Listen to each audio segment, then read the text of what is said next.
I was at the protest. They did have it anyway. They appeared to be mostly constituents, including one, William Garcia, who's the Democratic chair here in La Crosse County. He said he had a ticket that was rescinded recently. So are you saying that the radical left-wing chairman of the La Crosse County Democrat Party showed up at a protest during the middle of the day as opposed to going to work? That's what I heard. Well, he was there. I don't know what his job was. Does he have a job? So here's the problem. We have people like Mr. Garcia who will go out of their way as opposed to, having an honest day's work. I don't know if he's employed or not, but that was, an hour ago? So maybe at 2 o'clock in the afternoon, Mr. Garcia can find a way to stand on a street corner and wave a sign in the air as opposed to going to work. And he's complaining about what? That he couldn't be here. Oh, we didn't issue tickets.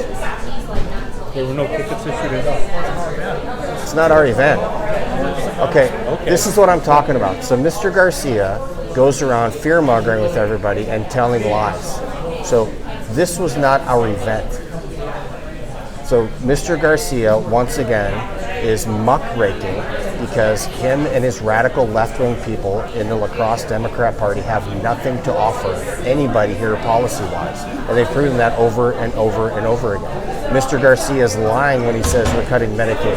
Mr. Garcia is lying when he says we're cutting veterans benefits. Mr. Garcia is lying when he says we're cutting SNAP benefits. There's not a single program listed in that budget resolution. So Mr. Garcia, once again, continues to lie through his teeth for political purposes, muckraking, fear-mongering with the elderly, fear-mongering with those most in need, fear-mongering with our veterans, and it's unacceptable. There's a reason that President Donald J. Trump was given a mandate in November, and we're acting on it. There's a reason that Mr. Garcia's party lost resoundingly across the entire country, including here in the state of Wisconsin.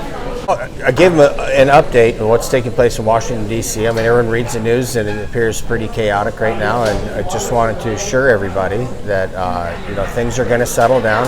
The Trump administration has been in place for 6 weeks now. We had some discussions about tariffs and how that would affect local businesses. We talked about some signature legislation that I'm working on to help fix the immigration system, which affects everybody. And it's just really good to be able to sit down in an environment and discuss issues in a calm and respectful manner with my constituents. It's one of my primary functions. And so this went very, very well. Well, there really wasn't that many surprising things because I stay in very, very close contact with my constituents. And so I've actually spoken to some of these folks ahead of time, and we stay in constant contact.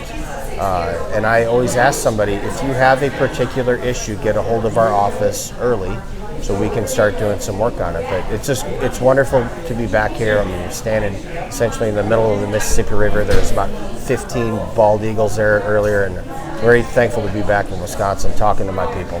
There are public sessions coming up where you want to try and talk to constituents. Yeah. Do you plan on having those in multiple locations so you can reach like Eau Claire, La Crosse, Prairie du Chien? The idea is to have as many of these town halls around the district, and it's hard to travel here. We've got 19 whole and partial counties, about 13,000 square miles, so we like to go where the people are.